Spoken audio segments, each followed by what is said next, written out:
I once swore I would never go back to that house again. But then, one evening in early December, when my little girl looked at me with those wide, hopeful eyes and asked, "Mom, do I have grandparents?" I knew my heart couldn't stay silent any longer. My daughter Lily was only 8. Still believed in magic. Still thought Christmas was the time when even the most distant families could find their way back to each other. I stayed quiet for a long moment before nodding, though inside, I felt like I had just stepped over an old, rusted, thorn-covered boundary. I got divorced 3 years ago. My mother never called. My father only sent a cold one-line message. Everyone shares some blame in a breakup. I thought that made it perfectly clear. At that moment, I was no longer part of their world and they were no longer part of mine. But Lily didn't know any of that. To her, they were still grandparents. 2 people she believed would be overjoyed to see their granddaughter knocking on their door on Christmas Eve, carrying a little box of cookies and a bright smile. I didn't have the heart to take that dream from her. 3 weeks before the holiday, she asked me, "Do you think they'll like me?" Her voice was soft, almost a whisper. I hesitated, then replied, "Of course they will." But my throat tightened, like I had just traded a piece of my truth so she could have a few days of hope. I told myself I was doing it for Lily, that maybe, just maybe, this one time they'd see her the way I do, sweet, creative, thoughtful beyond her years. Maybe I was wrong about them? We set out on the morning of December 24. I had spent the entire week preparing, scraping together every dollar from my savings, picking up extra shifts to buy Lily a red velvet dress with white lace trim and a new pair of flats. She carefully wrote out handmade cards for everyone, Grandma, Grandpa, Aunt, Uncle, each one with uneven printed letters full of love, decorated with crayon drawings. I saw her clutching them to her chest like she was afraid someone might tear them. "Do you think they'll hang my drawings on the wall?" she asked as I tied her bow in front of the mirror. I smiled, smoothed her hair, and said, "Of course they will, sweetheart." My old SUV rolled along snow-covered roads, Christmas lights twinkling through the windows, but all I felt was a tightness in my chest. That house didn't remind me of warmth or laughter. It was a place where judgment always came softly, like a cold wind, but strong enough to freeze the heart. When we arrived, Martha, my mother, opened the door. She looked the same, hair tightly curled, lips painted deep red, a smile that never reached her eyes. "Patricia, long time no see," she said, then turned to Lily. "So this is her?" She leaned down, placing a hand on Lily's shoulder like she was inspecting a package that had just been delivered. "I'm Lily," my daughter said brightly, her cheeks rosy from the cold. My mother replied, her eyes flicking from the salt stains on Lily's shoes to the mud-streaked hem of her dress. Inside, the house was eerily quiet. The Christmas tree sparkled in the corner like something out of a home magazine, not a single ornament out of place. My father, Henry, sat in his usual armchair by the fireplace, the TV on low, holding a cup of coffee. He didn't stand, just gave a slight nod, like someone acknowledging a bank statement. "Didn't think you two would actually show," he said, his tone flat like a weather forecast. Lily shyly waved, "Hi, Grandpa." Her little hand, tucked inside a cream-colored knit glove, trembled slightly. He just looked at her. Hoppus said nothing. I stood still, my forced smile struggling not to shake. I had prepared myself for this. But nothing really prepares you for the cold indifference of people who used to be home. But Lily remained steady. She stepped forward, holding her little paper bag of cards, and whispered, "I brought gifts for everyone." Her voice was clear, like a tiny bell, soft but strangely loud in the museum-like silence of the room. I looked at her, my heart bursting, part pain, part pride, part hope. Just a sliver. She laid each card on the coffee table like sacred treasures. The one for Grandma Martha had a hand-cut pink heart glued on. Grandpa Henry's had a drawing of a Christmas tree, and underneath, 2 people holding hands. I didn't dare ask who the second figure was, but my heart sank when I realized it looked a lot like me. the daughter he once called the biggest disappointment of his life. "I made one for Uncle Peter, too," Lily said, handing a card to the man sitting across the room. Peter, my younger brother, had left home at 20, only recently returning after a failed marriage. He took the card, nodded, but didn't open it. "Thanks," he muttered, his voice dry. I looked at him, caught his eyes quickly turning away, as if the past was still alive in every corner of this cold, polished room. Lily didn't notice. She continued her tiny mission, walking over to my cousin Chloe, who was lounging on the sofa scrolling on her phone. When Lily handed her the card, she didn't even look up, just mumbled, "Oh, thanks, kid," before returning to her screen, the tapping of her nails louder than my breaking heart. I sat frozen, clutching a lukewarm cup of tea, too afraid to speak. Part of me was furious, part of me afraid, but more than anything, I felt powerless. This house, these people, still the same, everything in its place yet somehow completely hollow. After she had handed out every card, Lily returned to sit beside me, her eyes still bright, whispering, "Mom, I think Grandma's about to read my card." I looked toward my mother.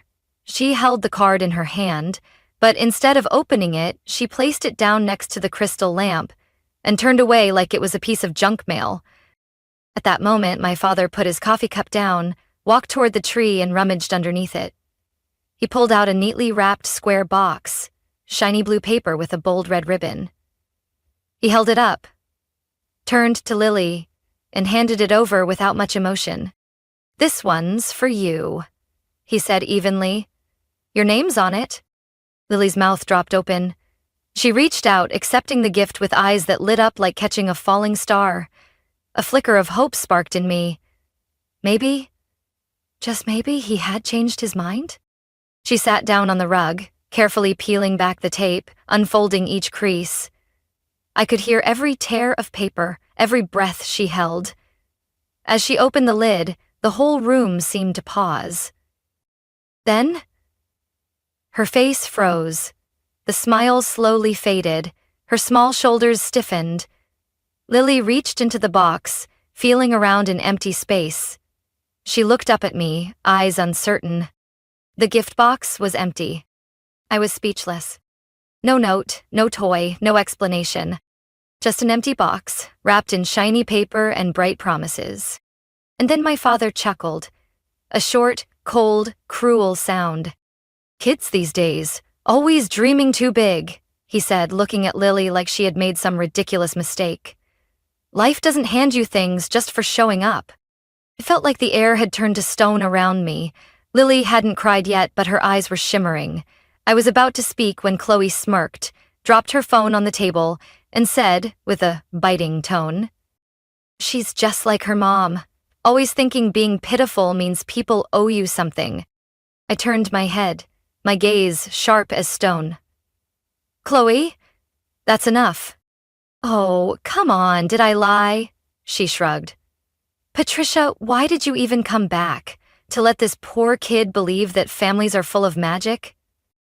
Lily said nothing, but I saw her hands tighten around the empty box, hugging it to her chest like she still hoped something warm, something real, might be inside. I wanted to pull her into my arms and walk away from that place forever. But I also knew, if I did, I'd be teaching her that every hurt should be buried, that silence is the answer to pain. I had lived like that for over 30 years, and I swore I wouldn't let Lily learn the same lesson. She looked up at me, her eyes wet but not breaking. I saw her swallow her tears, in a way that hurt more than if she had sobbed. "It's okay, Mom," she whispered. I still have a gift for Grandpa." And right then I knew this wasn't over, not here, not today. Lily remained still, holding the empty gift box as if it might become something else if she just waited a little longer. Her eyes no longer sparkled the way they did when she first walked into the house, but something inside them hadn't completely faded. A small flame, weak but stubborn to the end. I leaned down beside her, about to wrap her in a hug, but Lily shook her head gently. She set the box aside and reached into her coat pocket. I felt my heart tighten. When she pulled out a neatly folded piece of paper, holding it with both hands like it was a treasure, the entire room fell into silence.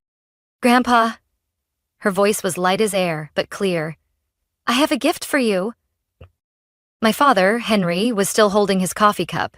He froze for a moment, raised an eyebrow, and leaned back in his chair, his face a mixture of surprise and sarcasm. "A gift for me?" he smirked. "Hope it's not one of your mom's lectures." I clenched my hands together, trying to stay calm. But Lily didn't flinch. She stepped forward, both hands still extended, trembling slightly but steady. "I made it myself. It took 3 days to finish," Lily said. Her eyes locked on his like she was speaking to a friend, not someone who had just given her an empty box. Chloe, Peter, and my mother all turned to look. No one said a word. Henry slowly set his coffee down and reached out to take the paper. I held my breath. He unfolded it with one hand, his face showing no emotion, but as his eyes scanned the inside of the paper, something seemed to shift. I couldn't tell what it was, just that his shoulders stiffened and the familiar furrow in his brow vanished. His gaze softened, no longer sharp as usual. Instead, there was a flicker of confusion, like he was seeing something from a life long past, a memory that hadn't fully faded. No one spoke. The ticking of the wall clock suddenly became strangely loud. I couldn't see the paper from where I sat, but I saw how he looked at it, as if it had reminded him of something important he'd forgotten for too long. He stood up, still holding the paper. His steps weren't quick or firm, but there was something different in every movement. "Dad?" my mother called, surprised. He didn't answer, just walked out of the room, down the hallway toward the kitchen, and disappeared behind the oak door. No door slam, no explanation. Peter frowned.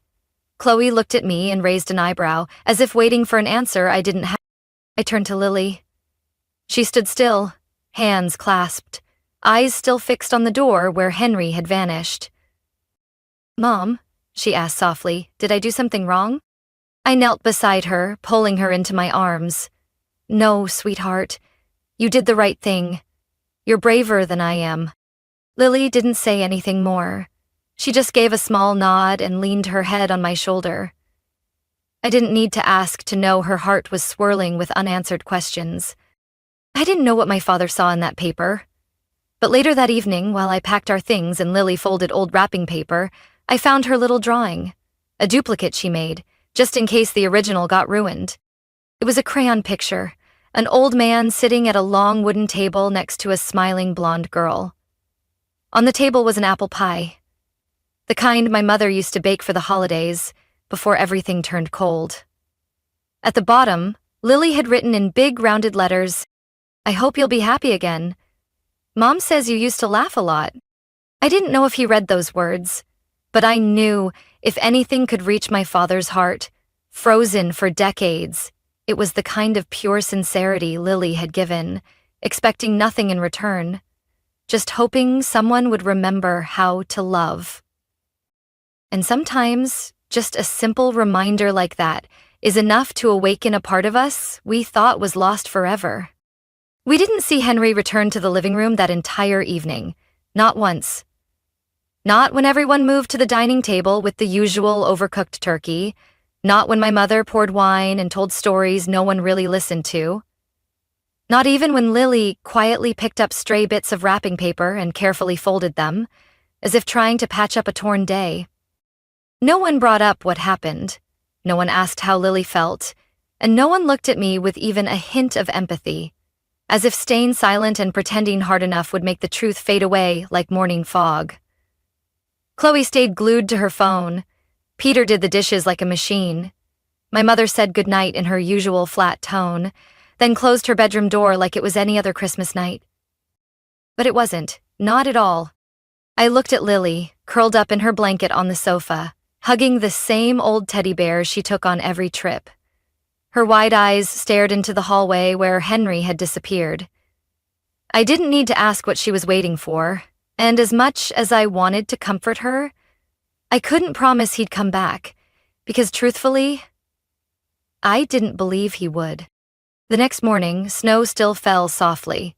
The sun hadn't risen high yet, but I was already up, packing in silence. I didn't tell anyone we were leaving, just left a brief note on the kitchen table. Thank you for having us, Patricia and Lily. Lily didn't ask why we were leaving early.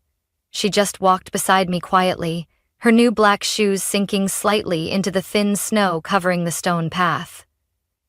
I loaded the suitcase into the trunk, opened the passenger door for her, and started the car. Lily looked back at the house through the window, her clear eyes, once untouched by disappointment, now quietly searching. We didn't talk much on the drive home, just soft music from the radio, blending with the rhythmic sound of the windshield wipers. I thought about asking her about the drawing, why she chose to make it, but I stopped myself. Some things, I realized, don't need to be put into words. She had given him the most genuine gift. One of memory, of reminder, of a piece of the past long forgotten. That night, after Lily had fallen asleep, I sat by the window of our small city apartment. No thick snow, no trees wrapped in sparkling lights, but it felt safe. I thought about my father, a man I had only ever seen as strict, harsh, and distant. Did he keep the drawing? Or throw it away the moment he left the room? I didn't know. Maybe I never would. Until 3 days later. When I opened the door to grab the mail like I always did, there was a small box on the doorstep. No return address, just 4 neat handwritten words. For Lily. I brought it inside, my heart racing in a strange way. Lily was coloring at the table, and her eyes lit up when I handed her the box. "Who's it from, Mom?" she asked. I shook my head. "I don't know, but open it." Inside was a small wooden music box, painted brown, its details delicately hand-carved. When Lily turned the crank on the side, the melody of Edelweiss began to play. Gentle, soft, and so unexpected it gave me chills. There was a small note tucked underneath, just one messy line of handwriting. "Thank you for reminding me of her." No signature, no other clue, but I knew. I knew exactly who had written it. No need for proof, no need for confirmation. Lily held the music box to her chest, her eyes suddenly softer than usual. "Mom, do you think Grandpa remembered?" she asked quietly. I sat down beside her and nodded. "I think he did, sweetheart. You helped him remember." Lily said nothing else. She just sat there, turned the little crank once more, and listened as the melody filled the quiet apartment. I didn't know how much my father had changed, but I knew that in some small moment, Lily had reached the part of him that could still feel, still remember, still listen. And that alone made the trip worth it. Since the music box appeared, Lily seemed to have something of her own to hold on to. She didn't talk much about it, didn't ask questions, only placed the little box beside her bed every night, turned the crank once, and listened quietly. The song Edelweiss played gently, like the final breath of the day, touching the silence of our small home and softening everything heavy. I didn't press her, partly because I wanted to preserve that delicate feeling, as if touching it might break the spell, partly because I was caught in my own circle of unspoken thoughts. Someone had sent that music box. Someone had written that note. And I knew. No one but my father had that shaky, blocky, awkward handwriting. I had grown up seeing it in his books, in the notes taped to the fridge. Always that same handwriting, always that same feeling. Clear, but distant. Only this time, there was no distance. That night, after Lily was asleep, I sat in the kitchen with a cup of cold tea, still turning the note over in my mind. "Thank you for reminding me of her. Her, someone Lily had never met, but who lived in her heart through my stories." Evelyn. My mother never spoke of Evelyn. As I grew up, she was like a name crossed out of the past. My father rarely mentioned his mother either, except in passing comments at dinner when he couldn't hold back his complaints. My mother would have never put up with this lifestyle, or she taught me to endure, not to be soft like this. And yet Lily, somehow, had brought back the memory of someone this entire family had tried to forget. The next morning, as I was making breakfast, the phone rang. A strange number. I almost didn't answer, but my hand moved on its own. Patricia? A deep male voice, with hesitation. Yes, who's this? It's Peter. I was surprised. Peter? What's going on? He paused for a few seconds, then spoke quickly like he was afraid he might change his mind. Dad wants to see Lily. I nearly dropped the cup in my hand. What? He didn't explain much. Just said, if you're okay with it, bring her to the house Sunday afternoon. No one else knows. He wants to talk. I stood frozen for a while. All these years, my father had never once asked anyone to come. And now, he wanted to see Lily, the child he once handed an empty box. I said I'd think about it. I put the phone down and stared at the milk spreading across the table without moving. All that afternoon, I couldn't stop wondering, was this just another emotional trap? Would he repeat that same cruel indifference again? But then I looked at Lily. She was sitting by the window, coloring flowers on a card. It's what she always did to calm herself. And I realized maybe the right thing now wasn't shielding her by avoiding everything, but letting her face it, the way she had before.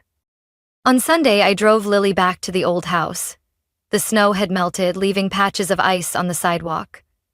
I stopped at the end of the street, my heart full of hesitation. You ready? I asked. Lily nodded, her face more serious than usual. I think Grandpa needs someone to listen. I took her hand, warm and steady. When we stepped onto the porch, the door opened almost instantly. Not my mother, not Peter. It was Henry. No coat, no coffee in hand. Just an old man, eyes sunken, hair grayer than last time, and a face, finally, without annoyance or confusion. Hello, Lily, he said slowly. Hi, Grandpa, Lily replied, her smile small but real. He stepped back, opening the door wide. Come in. I have something I want to show you. And just like that, I knew. Something had changed. Not a fairy tale ending, but a door, gently opening. We stepped into a strangely quiet house. No sound from the TV, no clinking of dishes, no scent of food like usual. The house was still tidy, but today something felt softer, as if the old harshness had been gently wiped away by someone. Henry led Lily to the living room. I started to follow, but he turned to me, not harshly, just gently, and said, Patricia, your brother's in the backyard. Maybe you'd like to go out there for a bit? I nodded, a little surprised by how light his voice was today. Then I stepped back, letting the two of them have the room to themselves. Lily sat in the chair next to the fireplace where Henry usually read his newspaper every morning. He sat across from her, the music box placed on the table between them. Neither spoke for a while. Then Lily was the one who broke the silence. Do you listen to this song? She asked, gently turning the crank. The soft melody filled the air, each note falling like a drop of water into a still pond. Henry nodded, his eyes fixed on the spinning lid. I have. And I've kept it by my bedside these past few nights. Lily smiled. Mom said Grandma Evelyn liked this song. He took a deep breath, then exhaled slowly. She did. She used to sing it while folding laundry. Her voice wasn't great, but I always thought it was the most beautiful sound in the world. The room went quiet again. Lily said nothing, just reached into her small backpack beside her. She pulled out a folded sheet of paper, the edges slightly wrinkled from being held too long. Then she handed it to him, her hand slightly trembling, but her gaze steady. This is the original, she said. The one I gave you on Christmas was a copy. I wanted to keep this one. He took it, unfolding each crease carefully, as if something delicate and precious lay inside. When the drawing fully opened, I saw him pause. From the window I could see part of the picture. 3 people, hand in hand. Henry, tall and broad, holding hands with a woman with curly hair and bright eyes. Evelyn.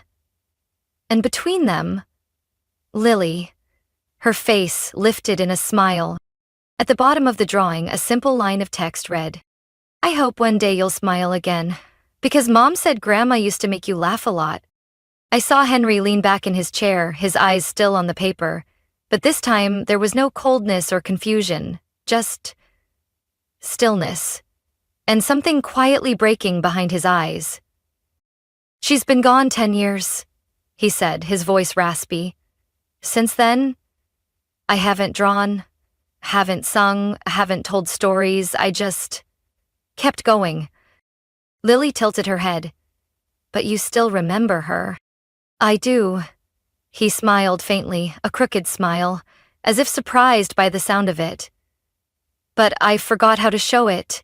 You reminded me." A long pause followed. Then Lily asked softly, "Do you ever think, if she could see you now, she'd be sad?" The question made Henry go silent, his hand on the paper tensed. Then relaxed. "Maybe she would," he said, quieter than a whisper. "And that's what scares me the most." I turned away, feeling the sting behind my eyes. Henry placed the drawing back on the table, right beside the music box. "Do you want to take this back?" he asked. Lily shook her head. "No, you keep it. I think she'd like being near you." Again, silence filled the room. But this time, it wasn't cold. It felt like a soft blanket wrapping around two souls, finally reaching each other after too many years apart. Before we left, Henry walked us all the way to the door. There were no empty words, just eyes that no longer looked away, and a hand that gently touched my shoulder for the first time as he whispered, "She's like her mother, but better." I nodded, unsure what to say. Lily turned back and waved. "Goodbye, Grandpa. Next time, I'll draw more for Grandma." He smiled, a real smile, and in that moment I realized, some gifts are never wrapped in shiny paper or tied with red bows. They are memories, hope, and quiet reminders that even the most weathered hearts can be stirred, if someone kind enough dares to reach in. A week after that afternoon, as Lily sketched in the soft golden sunlight spilling through our kitchen window, I received an envelope. Unsealed, no return address, only my name written neatly in handwriting I could never mistake. That same handwriting, awkward, firm, as if the writer was unfamiliar with expressing feelings in words, let alone capturing them in ink and paper. I stood still at the doorstep for a long time, holding something that felt both feather-light and heavy as stone. As I opened the letter, the music from Lily's little box echoed in my mind. Edelweiss, now more than a melody. A bridge between now and something long asleep in the past. There were only 3 lines inside. "Your mother was right about you. That little girl is wonderful. I hope you're doing okay." No greeting, no apology, no sign this was a beginning or an end. But that made it all the more powerful in its quiet way. I read it 3 times, each word ringing like an echo of something I had longed for. Not forgiveness, but recognition. He didn't say sorry, but he wrote, "That little girl is wonderful." And for me, that was enough to crack the wall I'd built over the years. Just enough for light to come through, even if only a sliver. I placed the letter in the drawer beside my bed, where I keep my most treasured things. A note Lily wrote in preschool saying she loved me more than toast and strawberries. A birthday card from my grandmother when I turned 18. And now, this short note from a man who never knew how to show love, but finally spoke. That night, as I read Lily her bedtime story, she turned the music box's crank and looked up at me. "Mom," she asked softly, "do you think Grandpa is still sad?" I looked into her eyes, still as clear as that early winter morning when she stood in his living room, her hands trembling as she handed over a paper gift to a man she had only just met. "I think he's learning not to be," I said with a gentle smile. "Because of you." Lily didn't reply, She just held the music box to her chest the way children hold on to secrets, something warm adults may never fully understand. Since then, we haven't heard more from Henry. No calls, no texts, no sudden appearances like in the movies. But every weekend, a small package would arrive, never with a return address. The first was a pad of colored drawing paper, the next a set of high-quality watercolor pencils, with a note, "For your next pictures." Another time, it was a photo book of national parks Evelyn once loved visiting. And most recently, a hand-carved wooden picture frame, empty, unmarked. But I knew right away, it was meant for the Christmas drawing Lily gave him. Lily never asked why he sent them. She simply hung the picture by her desk and whispered, "Grandpa's smiling again, Mom." I know it. I can't say for sure he truly smiled, but I know he's starting to remember. And that's the beginning of every change. The story between my father and me isn't a reconciliation. I don't expect a long conversation, a warm dinner, or overdue hugs. But when I read those few short lines, I understood he finally saw me. Not as a rebellious daughter or a burden, but as a mother raising a child who knows how to love, forgive, and create change with nothing more than kindness. Lily didn't just change him, she changed me too. She reminded me that sometimes what we need isn't victory or resolution, but simply space to be heard. A soft acknowledgement, light as air, yet strong enough to ease even the longest winters. And in our little apartment in the city, with no grand tree or church bells ringing, I knew that Christmas, for the first time in years, truly touched my heart, not because of what we received, but because of what we had the courage to give. Someone once asked me why I brought Lily back to that house, a place filled with heavy memories, a place I once swore never to return to. I didn't have a clear answer then, but now, looking back, I think I understand. I brought her back not to reopen old wounds, not to seek approval from the man who once made me feel invisible in my own home. I brought Lily back because she needed to see that the world isn't only made of beautiful corners. She needed to know that some people are not easy to love, not easy to reach, and not always easy to forgive. But that doesn't mean we shouldn't try. Lily never wanted revenge. She didn't demand an apology or expect Henry to change. She didn't need praise. All she wanted was to give a genuine gift, a reminder of something once beautiful, and maybe still alive in someone long forgotten. When she gave him that drawing, simple as it seemed, filled with memory, hope, and unconditional affection, I saw what I hadn't been able to do for years, reach the remaining humanity in a man I thought time and loss had turned to stone. Henry didn't change overnight. He didn't become a warm grandpa or suddenly bring ice cream or tell fairy tales. But he listened in silence, sent small gifts, and most importantly, he showed he still felt. For someone like him, that alone was a big step. I remember his eyes when Lily said she hoped he'd smile again one day. For a second, I saw the man he used to be. The one who carried me on his shoulders in summer evenings, taught me how to toast bread without burning it, sat under the porch as my mother played the piano. That man never disappeared. He had just been buried under time, unspoken anger, and disappointment no one dared to name. And Lily, with a child's sketch and a simple line of hope, brought that memory back. Maybe that's why I believe now more than ever that kindness isn't weakness. It's the softest, most enduring kind of strength, a quiet bravery that doesn't shout or slam fists, but acts at just the right moment, from a pure heart. I don't know how Lily will remember that Christmas in the years to come. Maybe she'll think of the empty box, the heavy silence, the cold stares. But I hope what stays with her is the way Henry looked at her drawing, or the moment he wrote his first note to her. That's what's worth holding on to. Because sometimes it's not what we receive that makes something magical. It's what we're brave enough to give. I never wrote back to Henry, not because I was angry or didn't appreciate what he'd done, but because I knew some things don't need to be said. They've already been understood, accepted, and maybe are quietly growing into something else, slow but real. Lily still turns the music box each night before bed, but lately she doesn't just listen. She's started to hum along. Her voice is light as a breeze, off-key at times, but still she sings. And every time she does, I feel a little more at peace. I know my daughter will grow up without needing the walls I once built to protect myself. She won't learn to stay silent when she's hurt, or believe that she has to be tough to survive. She'll know that gentleness is a powerful choice, and kindness is a silent but sharp kind of strength.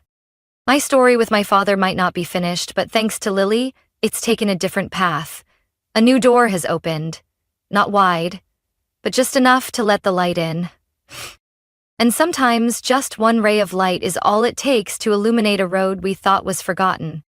The story of Lily and me has shown me that in real life, what changes people isn't logic, but unconditional sincerity.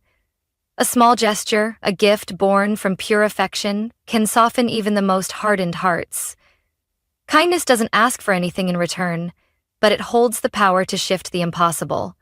And sometimes all it takes is one child who believes in goodness to make the whole world just a little more gentle. What do you think of Patricia and Lily's story? Do you believe kindness can reach even the coldest hearts? Share your thoughts below and don't forget to follow the channel for more heartfelt stories about family and life.